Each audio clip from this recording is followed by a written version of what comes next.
है nursed equation से। तो EMF of cell, find EMF of cell, कौन सी सेल है, जरा सेल देखो इन्होंने बना के दी है, Cr से Cr3 प्लस 0.1 मोलर, यानी जिसका आप निकाल चुके हैं उसी की बात है, और Fe2 प्लस 0.01 मोलर से Fe, ये भी आप निकाल चुके हो, यही कंसेंट्रेशन थी ना, एट 25 डिग्री सेल्सियस। तो देखो इसको भी 25 पे पूछा है, तो यानी जो हम खेल रहे थे सब सारा खेल सही है।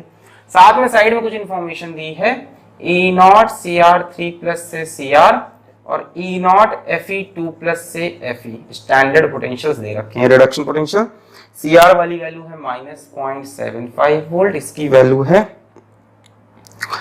-0.45 वोल्ट। चलो भाई अब देखते हैं सेल का पोटेंशियल कितना आ रहा है।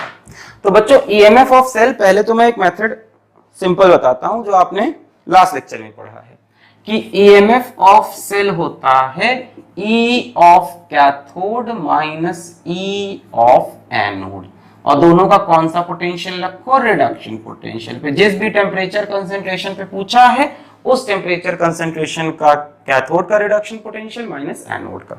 इन दोनों में से कैथोड कौन है बच्चों, राइट वाला कैथोड होता है, लेफ्ट वाला एनोड होता है। ठीक है, राइट में जो लिखा है वो कैथोड है, लेफ्ट में जो लिखा है वो एनोड है ना। जहां ऑक्सीडेशन होता है वो एनोड होता है, जहां रिडक्शन होता है वो कैथोड। यहां देखो ऑक्सीडेशन होता हुआ दिख रहा है। एनीवेज ये सब पता है आपको, तो बहुत सिंपल है।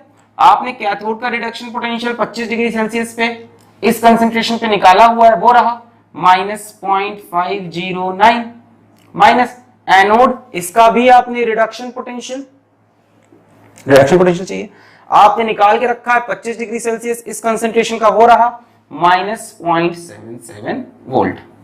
कितना आसान था, क्या आ जाएगा आंसर, 0.509 माइनस में प्लस 0.77, तो कितना हो जाएगा अप्रोक्सीमेटली 0.770 लिख लेते हैं, -0.509, 10 में से 9 गया 1, 6, 2, 0.261 वोल्ट, एकदम सही है ईएमएफ ऑफ सेल।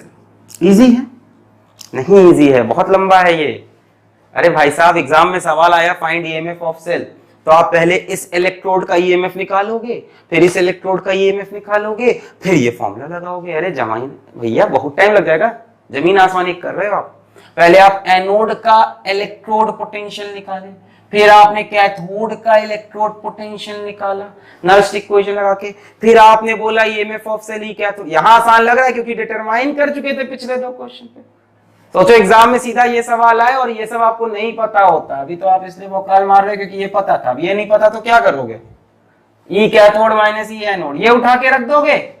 छोटी छोटी चीज पे डिस्कशन कर रहे हैं, वही इंपॉर्टेंट है। क्या ये उठा के रख दोगे, गलत हो गया भाई। ये तो स्टैंडर्ड कंडीशन में था कि 25 डिग्री सेल्सियस हो, अभी भी है, और कंसंट्रेशन 1 मोलर हो। यहां 1 मोलर कहां है, इसका कुछ है, इसका कुछ है, ये वाली वैल्यू उठा के नहीं रख सकते। तो पहले इसका निकालो नर्स्ड इक्वेशन से, इसको निकालो नर्स्ड इक्वेशन से, ऐसे नहीं करना है। अब शॉर्टकट देखो, एक ये तरीका तो समझ में आ गया होगा, ई कैथोड माइनस ई एनोड, कैथोड का निकालो एनोड का निकालो। मैं पहले बता रहा था प्रोसीजर क्या है। अब जरा इसका शॉर्टकट देखो कितना है, 0.261। EMF of cell is 0.261. EMF of cell is coming out to be 0.261 volt. अब जरा देखो इसका शॉर्टकट तरीका क्या है कि आप नर्स्ड इक्वेशन सीधा सीधा सेल पे लगा दो।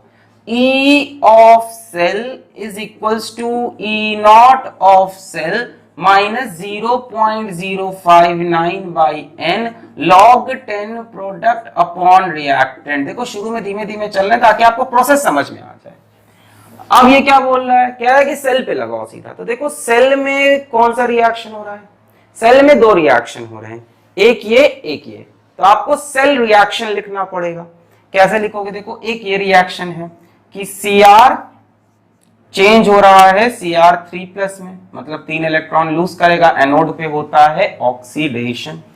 और एक रिएक्शन वो हो रहा है Fe2 प्लस 2 इलेक्ट्रॉन गेन करके Fe बन रहा है, देखो दिख रहा है वहां से, Fe2 plus gains 2 electron form Fe।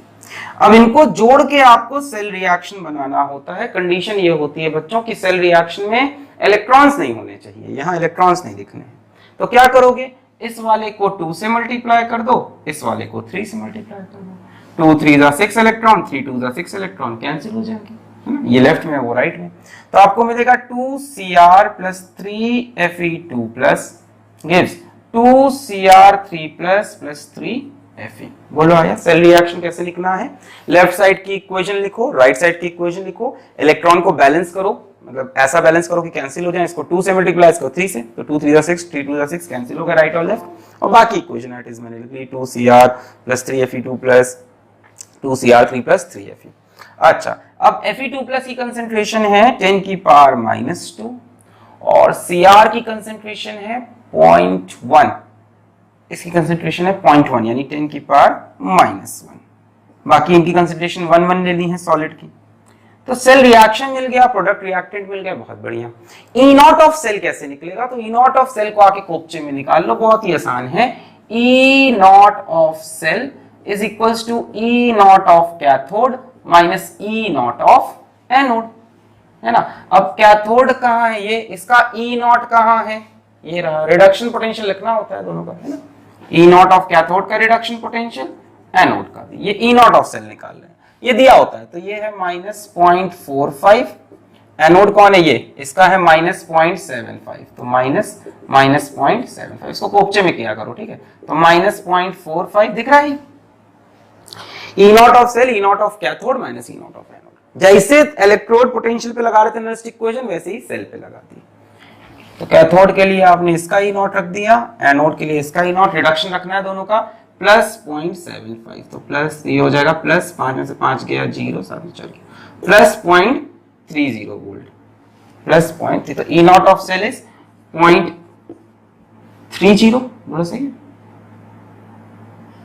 हाँ, -0.059 अपॉन n। अब n क्या है? अब देखो सेल की बैलेंस्ड रिएक्शन में कोई n होता नहीं है, तो यही n है। जितने इलेक्ट्रॉन्स इधर इधर आपने टोटल बनाए हैं वही n है। यहाँ भी n की वैल्यू यहाँ पे हो जाएगी 6 इलेक्ट्रॉन इधर है, 6 इलेक्ट्रॉन इधर, इसने 6 इलेक्ट्रॉन लूज हुए एनोड पे, कैथोड पे 6 गेन हुए। तो n की वैल्यू हो गई 6 log 10। अब प्रोडक्ट देखो बहुत ढेर सारे हैं, ये भी है, ये भी है, तो इसकी कंसेंट्रेशन तो 1 होती है। इसको छोड़ दो यार, प्रोडक्ट में ऊपर में प्रोडक्ट रखना है तो इसको छोड़ ही दें, 1 है, इसको रखना होगा। तो Cr3 प्लस, और जो मैं बोल रहा था इसकी पावर 2, जो इसके आगे लिखा है वो पावर में आ जाएगा। नीचे इसको तो छोड़ दो, 1 होती है। इसकी Fe2 प्लस, और बच्चों Fe2 प्लस की पावर कितनी? 3। खत्म हो गया सीधा। 0.30 minus 0.059/6 into log base 10। Cr3 plus की कंसेंट्रेशन कितनी है? 10 की पावर -1 का स्क्वायर अपॉन 10 की पावर -2 की पावर 3।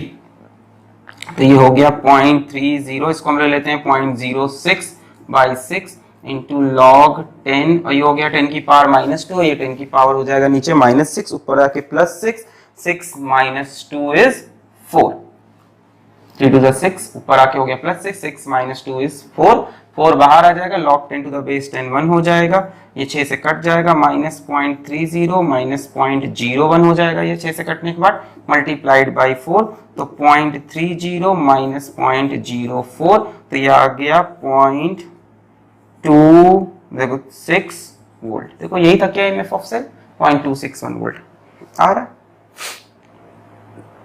आया exact EMF of cell 0.26 volt. Clear? अब यहाँ कैंसिल मत करना, तो आ जाएगा एग्जैक्ट वैल्यू।